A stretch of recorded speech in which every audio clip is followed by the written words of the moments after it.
श्रीना हेर केला आजोबांना होय आणि का साष्टांग दंडवट घातला.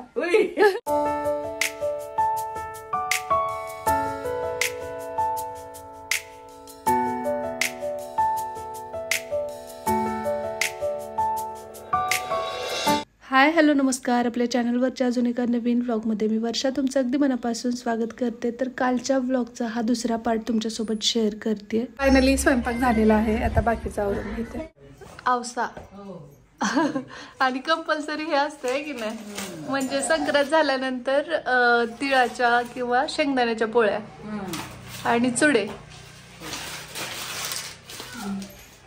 कोण काही जणांना माहीतच नाही बरं काही भागात. कोंद म्हणजे अगदी थोडक्यात सांगते, तीळ भाजून घ्यायचे खरपूस, शेंगदाणे खरपूस भाजलेले आणि गूळ हे सगळं मिक्सरला फिरवून घ्यायचं थोडंसं मोठं. तसं तर उकळात वाटलेली अतिशय उत्तम होते, पण मग तुम्ही शक्य नसेल तर मिक्सरला फिरवून घेऊन ती चपातीच्या उंड्यामध्ये पुरणासारखी भरून सारण भरून मग ती लाटून घ्यायची. ती झाली कोंदीची चपाती. तर आता जेवणासाठी इथं ताटं वाढून घेतोय आम्ही. सगळेजण सोबत जेवायचं ठरलं. शेवटी काही जणांनी वाढायचं असं ठरवलं होतं आम्ही. मी आणि वहिनी मागे थांबू, पण पाहुण्या पण म्हटलं की नाही आपण मिळूनच जेवू. मग त्यासाठी इथं आता वाढून घेतोय आम्ही. ही वहिनी राजमा कशात वाढायचं? प्लेटात वाढवून.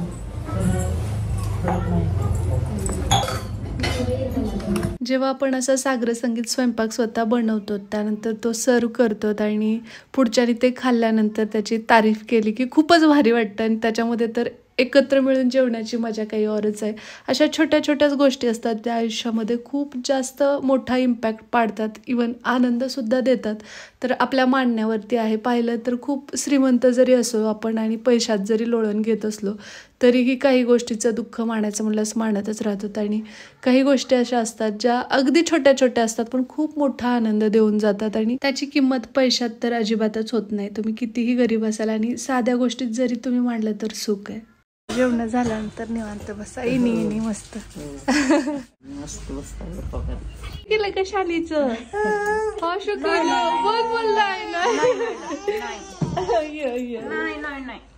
काढायची भाजी टाकून खायचंय.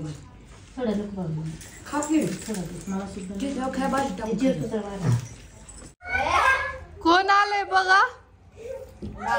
तू तोंडात काय घालायचं आता? कोण आलंय इकडं बघ तर कोण आहे इथं? होय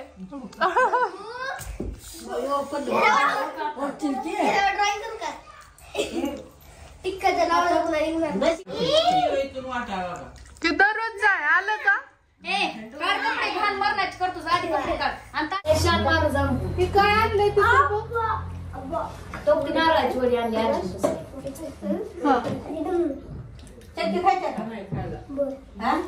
खायची का? दुकान देऊ का? लय छान झाले. तर गडबडी लय केली.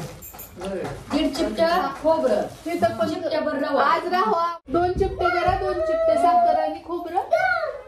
चिपटभर करा, दीड चिपट खोबरं आणि 8 वाजता साखर. म्हणजे 2 चिपटे. आमच्याकडे 8 वाजता.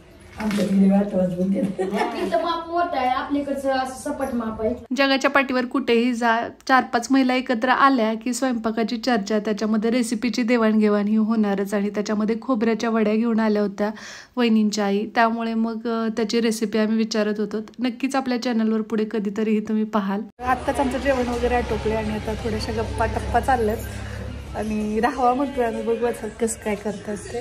कसं करायचं असं करून टोपी घालायची.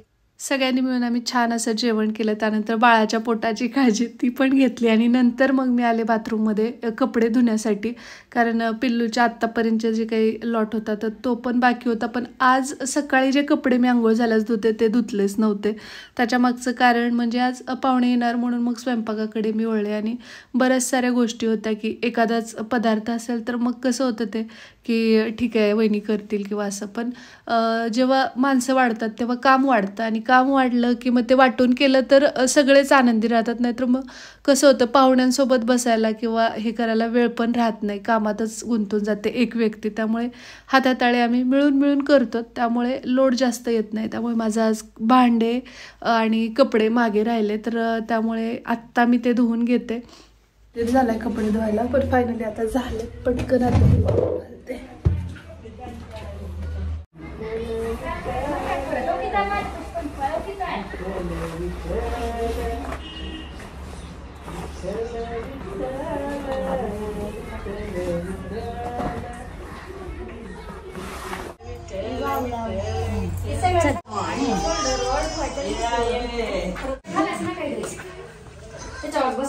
नाम ओढायचा. आधी नाम ओढ, वाढायचा, उभा ओढायचा बरं का. येतंय का? अरे बापरे. तुला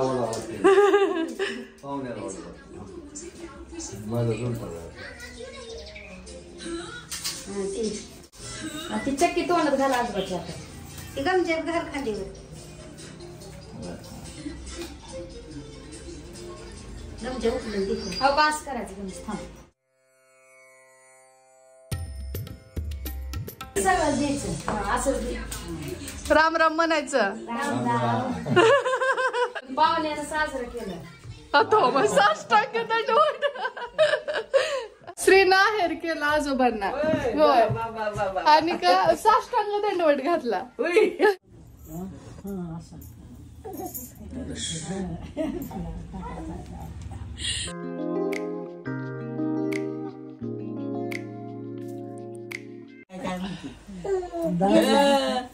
कुणी मारलं ग, कुणी मारलं ग. ती भाजी चमचा श्लोक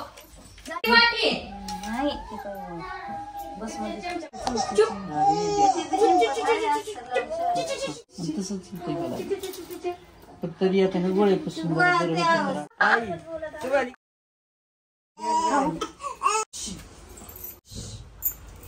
तरी कुत्रून टाक. तुमची दिष्ट होती तिला सारखी बघत खाली नाही होतेच ना लेकराला.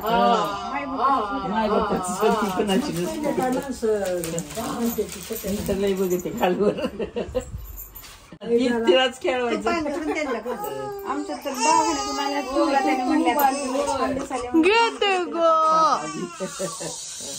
आता बरोबर त्या बाळाला म्हणलं मधल्या आपली माझ्या मुलींना तर एकमेकीला टिके आहेत बोलायला. बहिणीला कोण आहे माझ्या, त्यांना म्हणजे मनात होतच कुठं तर असते.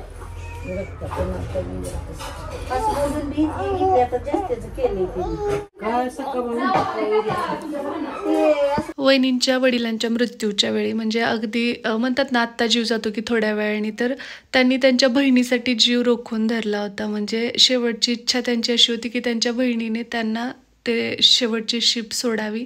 आणि त्या जेव्हा घरी आल्या आणि एक घोट त्यांनी त्यांना चमच्याने पाजवला, तेव्हा त्यांनी शेवटचा श्वास घेतला. म्हणजे त्यांचं त्यांच्या बहिणीवर किती निस्सीम प्रेम होतं ते सांगत होत्या वहिनीची आई आणि त्यांची ताई. आग्रह करून वहिनींची जी आई आहेत आणि त्यांची बहीण, तर त्या दोघींना पण ठेवून घेतल्या आज आणि मुक्कामी असणार आहेत त्या दोघीही. तर आता थोडंसं आराम करतात, तर मग म्हटलं मी की आता एडिटिंग थोडंसं करते आणि परत रात्री वगैरे मी ब्लॉग कंटिन्यू करेनच. आता जवळपास 6:16 झालेत. तर मला वाटतं की आणखी मला 1 तासाने खाली जावं लागेल बाळाला फिडिंग द्यायला. आणि त्यानंतर मग बाळ उठल्यास ती कधी पण अचानकच उठते, त्यामुळे मग आता सायंकाळची वेळा थोड्या वेळाने चहा वगैरे पण घ्यायला जायचं. तर चला आता कंटिन्यू करते मी आजचा ब्लॉग. चहा त्या मुलांना लय वेळ झालं. किती टन झाले तुमचे? 3 टन झाले माझे. तरी लिहितेच नुसता. होय. कस का आवरलं नाही तिकडे? ऐसा ही होता है तुम्हारे यहाँ. कशाने मारते मग झाडू से पीटते. पिल्लूला थोडीशी ताप आल्यासारखी झाली, म्हणजे मला वाटतंय डोस दिलेला तर ते ताप येऊ नये म्हणून गोळी दिलेली त्यांनी, ती दिली तिला व्यवस्थित, पण जेव्हा आपण बर्फाने शेकतो ना तर त्यामुळे थोडंसं सर्दी झाल्यासारखं आणि घसा गरगरल्यासारखं पण होतं, तर ते कोमट लागायले, पण त्यापेक्षा जास्त घसा तिचा घरघर करतोय. तर त्यासाठी आता मी थोडंसं, म्हणजे आई म्हणत होती की ववा म्हणजे हे करून ववा गरम करून तिला शेकायचं, त्यामुळे तिचं थोडंसं कमी होईल. तिकडे बघा आजी जवळ बसली आहे नकटुली, ही नकटुली हो डेकी दिली रे बाबा. आणि तिकडे हॉलमध्ये वहिनी त्यांची आई आणि सिस्टर मस्त गप्पा मारत बसल्यात, तर तोपर्यंत मी आवरून घेते आणि मग जरा वेळाने भेटू आपण. आई सांगते की ह्या गोष्टी ज्या आहेत ना तर त्या खूप जास्त इम्पॅक्ट पाडतात, म्हणजे जे DIY असतात, म्हणजे केमिकल तर शरीरात जात नाही, शिवाय याच्याने खूप आराम पडतो मुलांना, म्हणजे कप पण तेवढासा हे होत नाही, त्रास करत नाही. तर आता इथं भाजून घेते मी ववा, आणि इकडे मग असे आपले कोंदीच्या पोळ्या ज्या उरल्यात ना तर त्या अशा पसरवून ठेवल्यात, अर्थात थोड्या वेळाने त्या झाकून पण ठेवायच्या. टोप्या भरपूर आहेत पण टोप्याच येत नाहीत, है ना वहिनी? टोप्या खूप आहेत तिला, पण एक गोल पहिली होती पण गोल तसं ना ह्याच्यामध्ये, म्हणजे दोघच की तुम्ही आणि मुली आल्यानंतर आमच्यात तर एरवी पण दररोज, पण आता 9ला व्हायला आहे की नाही सगळं, मीच एकटी महागी राहते खट्टू, आणि ही पोडगी एक रात्रभर जागी असते. तिला 5वीला टोपडं चांगलं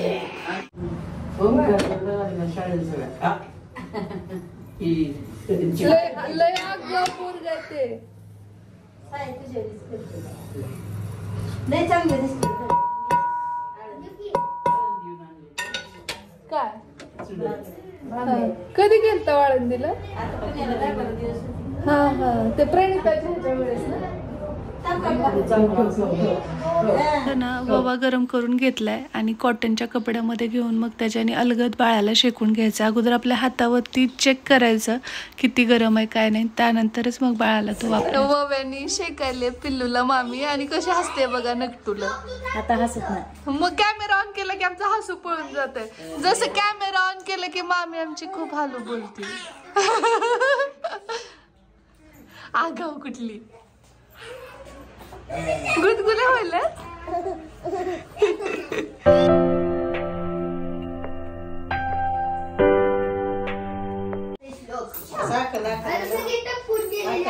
पट पट पट पट पोळ काय डोळे कशा झाकले गे मी.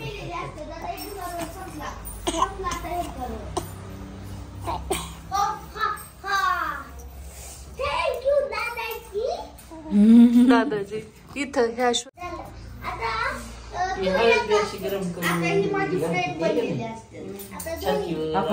किती खात होती त्यांना पोळतंय की पण तोंड आई, पण तोंडात असे गरे पडल्याने होतात जरा. जर खायची काय जण गरम करून पण खाल्लं, आपल्या तोंडातला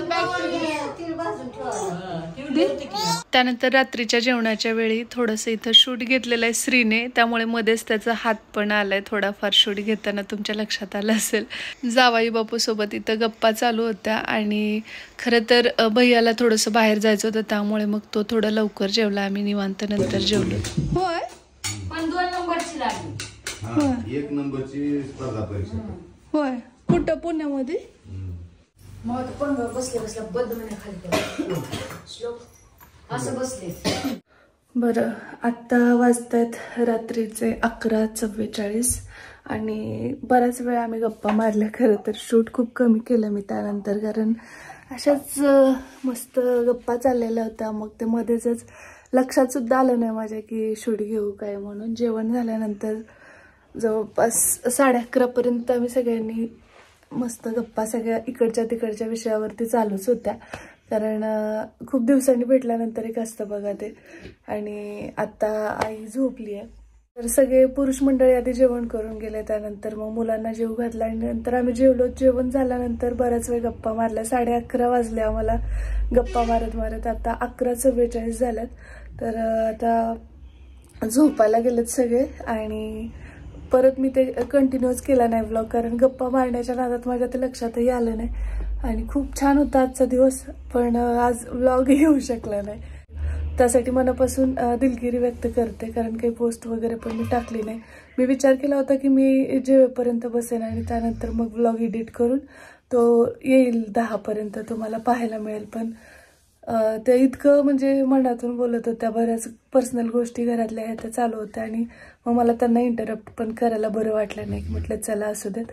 आता आईला डोळा लागला त्यामुळे आवाज येत असेल घोरलेला, थोडंसं समजून घ्या.